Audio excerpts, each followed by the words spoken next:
தேனி மாவட்டத்தில் இருக்கிற கம்பம் தொகுதி. இந்த கம்பம் தொகுதியை பொறுத்த வரைக்கும் ஜெகநாத் மிஸ்ரா அப்படிங்கிற ஒருத்தர் தான் போட்டியிட போறாரு.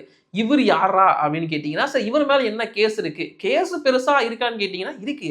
பட் அந்த அளவுக்கு இவர் எப்படிப்பட்டவர்னா, ஒரு பொது மேடையில என் ஜாதி தான் பெருசு, என் ஜாதிக்காக நான் என்ன வேணா பண்ணுவேன், கொலை கூட பண்ணுவேன் அப்படிங்கிற மாதிரி ரொம்ப தரம் தாழ்ந்து பேசின ஒருத்தர் தான். இவரை கூப்பிட்டு தான் இப்போ விஜயோ விஜய் கட்சியை சேர்ந்தவங்களோ இப்போ சீட்டை தூக்கி கொடுத்துருக்காங்க.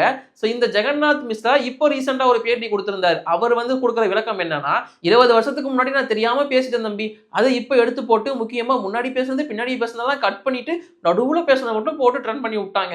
என் பேரை கெடுக்கணும்னே இதை பண்றாங்க அப்படிங்கிற மாதிரி அவர் இன்டர்வியூ கொடுத்துட்டு இருக்காரு. இது எங்க போய் சொல்றதுன்னு எனக்கு தெரியல.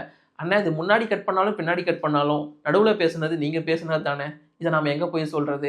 இந்த மாதிரி ஒரு மனப்பான்மை இருக்கிறவருக்கு இருந்துட்டு போட்டோம், அது அவரோட தனிப்பட்ட விஷயம். பட் இருந்தாலும் டிவிகே மாதிரி மாற்றத்தை கொடுக்க போறோம், டிவிகே மாதிரி சம உரிமை கொடுக்க போறோம், பிறப்புக்கும் எல்லா உயிருக்கும்னு சொல்லிட்டு வர டிவிகே கட்சியில இவருக்கு எப்படி சீட்டு?